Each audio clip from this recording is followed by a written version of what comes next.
On this episode of River Tales, we'll explore a bit of Cape Girardeau history, then examine the work of a local artist.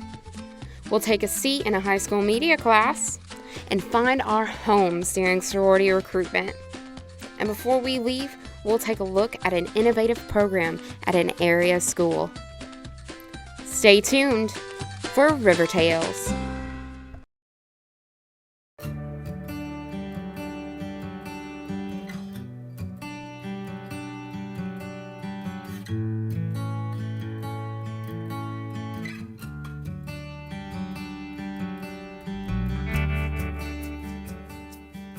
The Cape Girardeau River Heritage Museum belongs to the people of Cape Girardeau, and we showcase the city's history.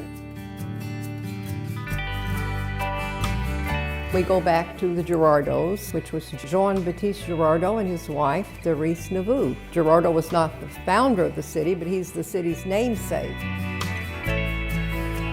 We have exhibits in this room. This is our upper gallery. We have exhibits in the room about Girardeau. We had a duel here in 1806, and we have an exhibit about it. It was quite interesting.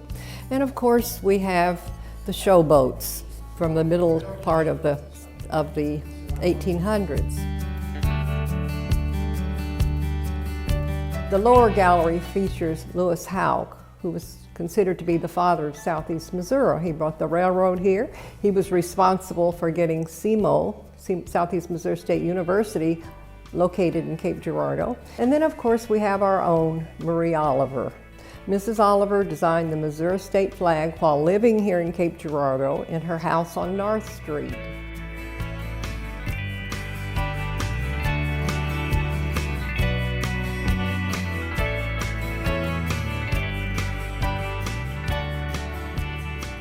The first Cape Girardeau Museum was located in the Common Police Courthouse in downtown Cape Girardeau. They had financial difficulties, so that closed, and there was no museum until the bicentennial project of 1975 put forth efforts to establish a museum in downtown Cape Girardeau, and they found a building on the waterfront and put in a museum. This was 1975, and it did not last too long. In 1977, they were out. And so another building had to be found, and in 1977, they found this old police and fire station.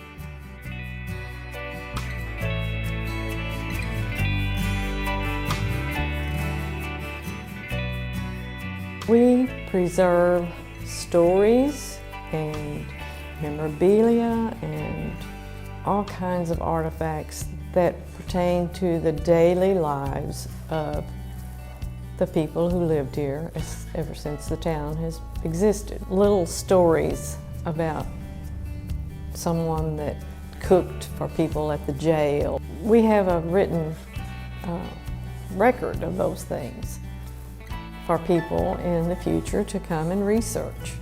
Use our library and research, and we have old things that were written, and not only important things that have pertained to people's lives that might have made the newspapers, but things in their daily lives that are still historical and would be lost completely if we didn't have our little museum.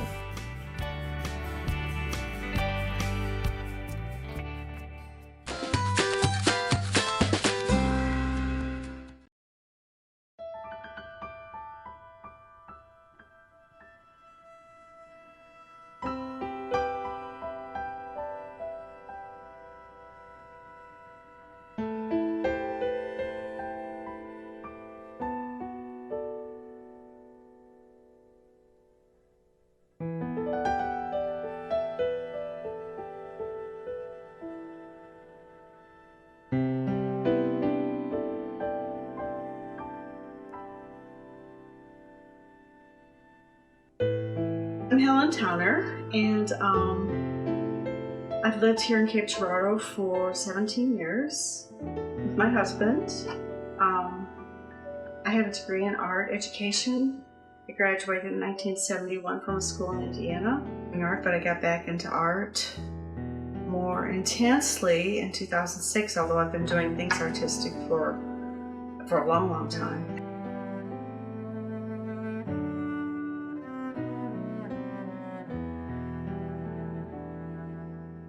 Working at a school at Cottonwood as a teacher's assistant, and then I eventually became an art teacher, but I became kind of frustrated because I had nothing artistic to do. And I started going to a drawing group that they have downtown at the Art Council in 2006, just because I needed an outlet, and it kind of just grew from there. So I've been drawing for a long time.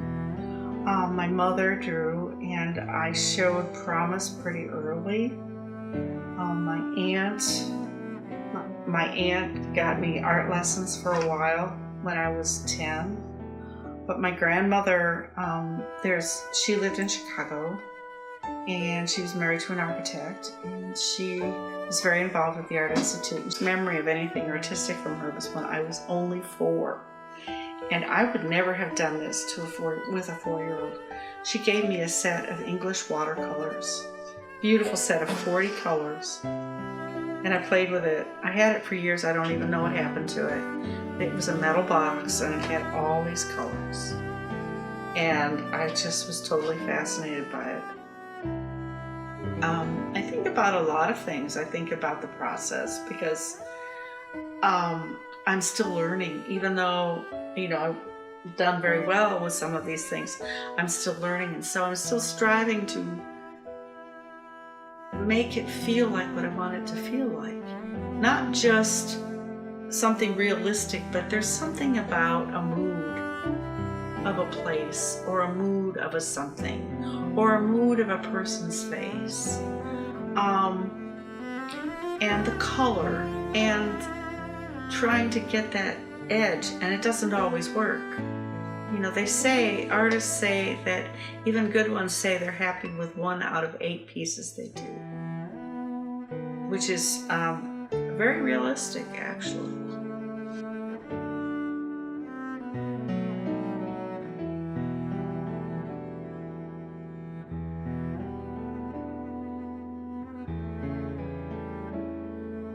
It's more about having, even if I can't draw, if I'm in a place where it's beautiful, I do well. I do better.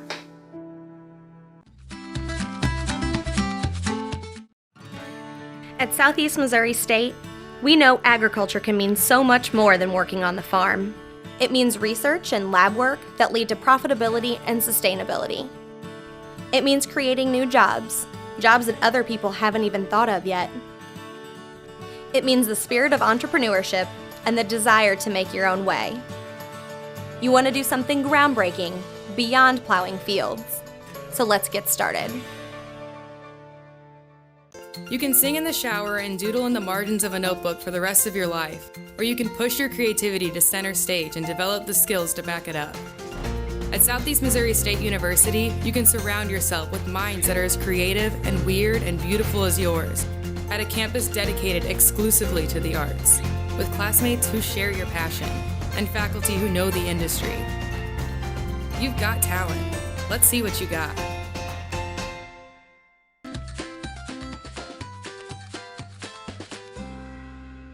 The digital media class started out really in the early 80s when the first cable company came into town and was wanting to provide their services to the people of Perryville. In the early 90s, they decided to add a program to the Career Center, which is the vocational programs that is offered by the school district, and they decided to find a different program, and they thought they could utilize TV and video productions, which is what the name of the program used to be. And here is the Marshall 7-inch monitor. As you know, when you hook up, the class is comprised of technical things where the students have to learn about cameras and the different settings on the camera to get a good image and good sound. And then we branch off into after you get the images, what do you do with them? You edit those together. And so they learn how to edit using a non-linear editing program. And we use Final Cut Pro. We work on Apple products. They do things from traditional animation to digital animation. They do documentaries every year in the spring semester. And they also do a final project. And the final project can be anything they think of. Every year we'll look at the program, and I have an advisory committee that we meet twice a year, and they give me suggestions, and I look at trends that are going on in the industry, and I try to get something, for instance, drones. Drones are very big now. They've been big for a few years, but it wasn't until last year that we got a drone. And so the kids can now fly a drone under my supervision and see if they like that, because that's exploding. That's a new way to do aerial shots that is affordable for a lot of people.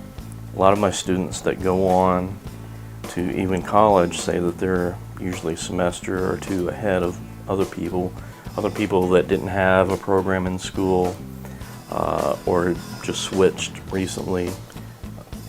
They have some knowledge of the terminology, some knowledge of how the profession works and its hierarchies from above the line talent to below the line talent and things like that.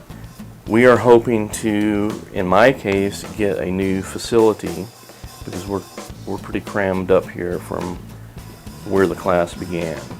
When I first got here, we had 3 field cameras and 3 studio cameras.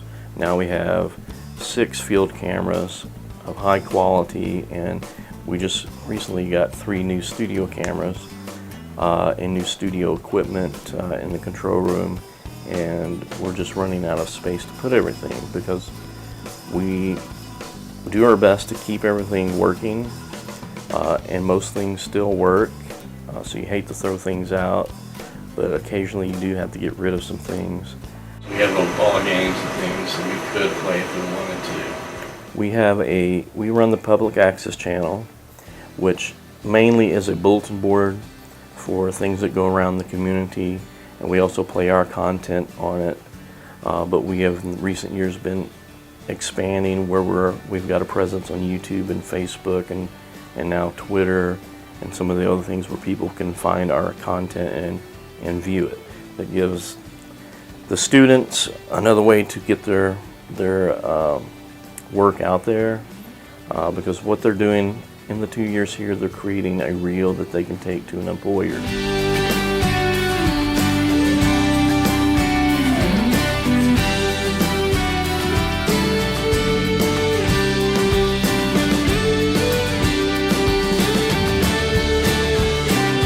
This is PVTV News, and our first story today is about Hurricane.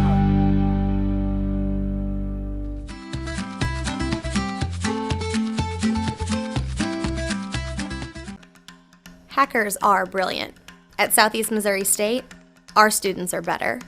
We're 4-time Missouri cyber defense champs, constantly learning new languages to protect and defend real-world threats.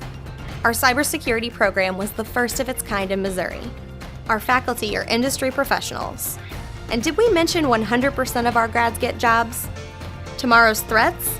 They may not be invented yet, but our students are ready.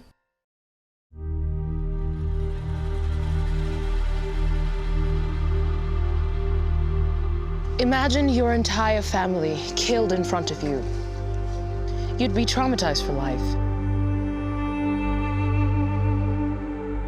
And so it is for these elephants, victims of the ivory trade. Please, be ivory free, because when the buying stops, the killing can too. You want the world to be a better place, but you don't expect it to get there all on its own. You're a helper, a caregiver, a doer, and you're ready. At Southeast Missouri State, we have over 60 health studies programs. You can intern at 2 world-class hospitals right next door, do research with expert faculty, or use your business skills in a growing field. We're going to help you succeed here, so you can help the world get better out there.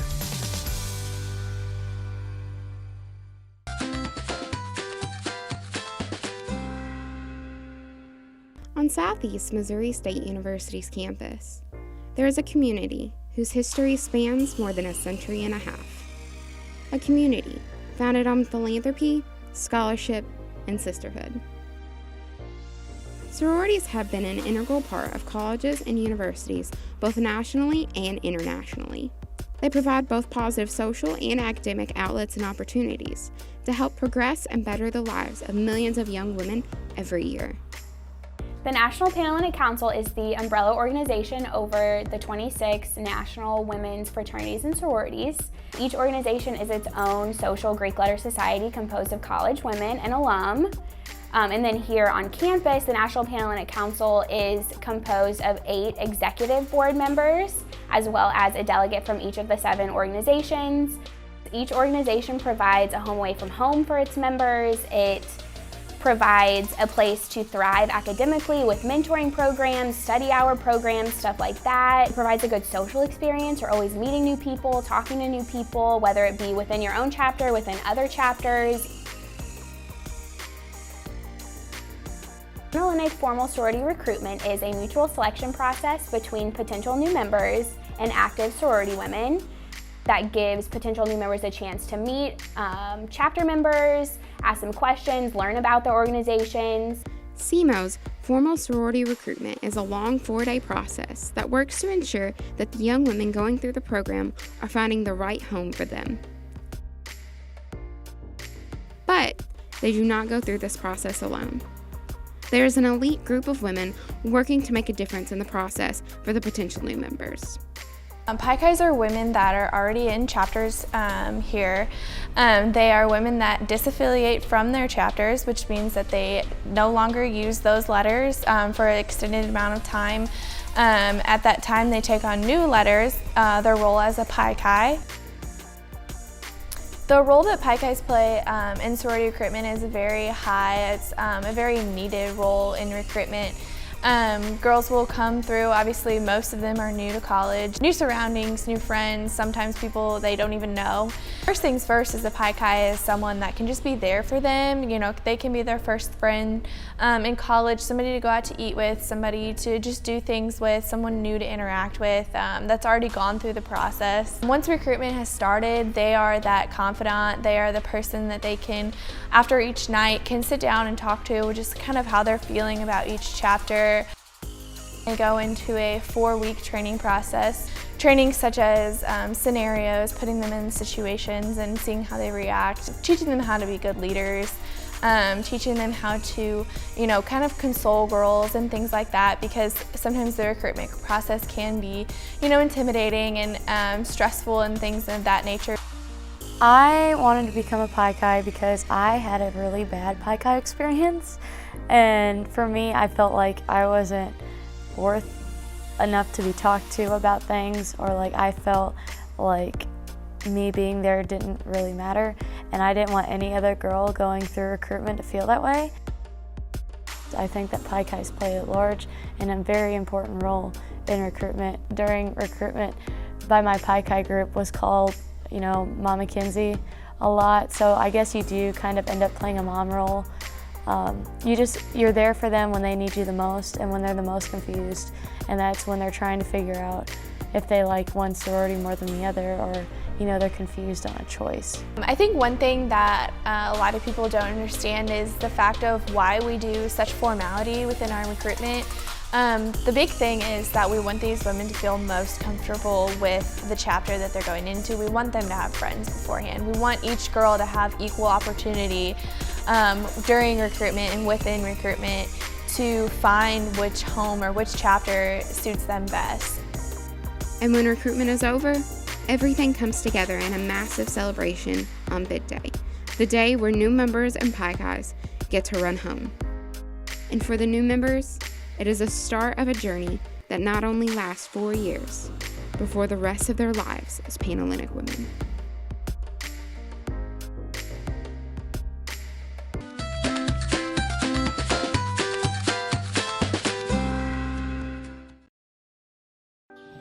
Hello, my name is Jessica Howard, Prevention Services Director for FCC Behavioral Health. Today we are here on an adventure, a successful prevention adventure, here at Matthews Elementary Pre-K through 5th grade. Today we will be exploring a great Department of Behavioral Health prevention funded program called SPIRIT. The initiative seeks to develop social skill to increase school and academic performance, promote healthy lifestyles, and specifically the choice to abstain from alcohol and drugs. Today you'll get to hear and see the power of prevention, the power of the Peace Builder program, a climate change program within the Matthews School District. And who better to talk to us about that than the Matthews principal? I'm Angie Hanlon, and this is my second year as Matthews principal here at Matthews Elementary in Matthews, Missouri. 15 years ago, Jessica Howard came to our school with a program. She wanted to start Missouri Spirit program, and there was going to be a positive behavior support program called Peace Builders, and they needed a teacher to implement that in the classroom and then facilitate it for our school.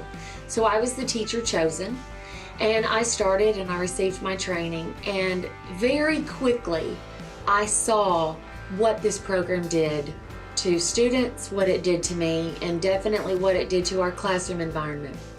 The thing we've learned this year is it came through discussions with students that really almost every single bully situation or a fight or an argument between children starts, and really people for that matter, it starts with a put down. And we've learned that you break that cycle by righting your wrongs and then following up with praise, praising those people through their changes, and that you can truly turn around any situation. It's taught me to give up put downs, be nice to others, help others if they're hurt and all that. A long time ago, people were being really mean, and then when we started giving up put downs, they quit being mean. We've been trying to build each other up instead of trying to build them down more. It just in general helps you be kind to others and try and treat everybody equal. It isn't something that I say, I tell the students, I want you to do this. They just naturally do it. They're very warm and friendly to visitors that we have here, and it's completely changed. But it hasn't only changed the students, I've seen it change the teachers. One of the most positive traits that I have seen that Peace Builders produces in students is just helping others. There's a tremendous focus on one student wanting to help another student, and that's one thing that I love about the Peace Builders program. I have seen that Peace Builder has changed my students the most in that they're taking responsibility for their own actions. It's not just a discipline plan where I'm implementing it. I hear my kids using the words like, we need to help others. Hey, that was a put down, that hurt my feelings, you need to right that wrong. I believe that my discipline is more focused, and I believe that the kids understand what I expect from them, because kids need to know what a teacher's expectations are so they can live up to that. I have definitely seen changes in myself because of Peace Builders, because it makes me slow down and really think about what I'm doing and how I'm presenting it to the kids. And when I use the vocabulary of Peace Builders, it lets them see that I make mistakes too, and whoa, I need to right that wrong, let's restart and go from the beginning. My goal for myself as principal when I got back here was to truly make the Peace Builder pledge and the Peace Builder principles come to life. So it wasn't just to have the students and teachers say, I am a peace builder, I pledge to praise people, or I pledge to give up put downs. It was to truly take those things and make that come to life for the students and the faculty here. It helped us to make more friends and to be nicer and not to just leave someone at a point where you just don't know if you're going to have them as a friend anymore. A lot of our kiddos don't realize how far their actions reach. They just use a put down or do something and don't realize how it is. So I think it gives them ownership over what they're doing, and they're able to change their own behavior instead of waiting for a grown-up to step in and take care of it. What's the point of being mean to people? Are you just trying to do it? Or you want to be nice, or they're going to think you're oh, they're being mean, so I'm not going to hang around them. You want to have good friends, and you want to have friends that can be there for you when you're down. Peace Builders has changed our school and our students tremendously. Everyone seems to be on the same page. We all have the same focus as far as discipline goes. Like whenever someone, like you don't understand what they mean or something and you weren't being very respectful, like then you think about it later and then you would tell them, I'm sorry I didn't understand you, and that would be part of being a peace builder because you're thinking about someone, like what their feelings are. So the program truly makes you think about what you're saying, how you're treating others, and then over time it just changes you, and it has definitely changed the environment. And so my goal is that they not only become great students, but that they also become great people. And the Peace Builders program helps us actually teach the students through time and lessons and just by being a good role model to them how they can do that. If I could talk to other schools that are not doing this program, one thing that I would say to the building leader is I cannot imagine leading this building without this program. And I cannot stress enough that Peace Builders is not a program that you can do 5 minutes a day, 10 minutes a day, say the Peace Builder Pledge in the morning and then you're good. It is truly something that sets up and establishes a culture and it changes your environment. So if you have a climate that is either not positive or one that is filled with discipline concerns or students that have a lot of behavior issues, my very first suggestion would be to implement the Peace Builder program. I know here I could not do it without it. This is the best way I have found in my 20 years of experience in education to truly change the whole being. This is the best way I've ever found to do it, is by implementing the Peace Builder program.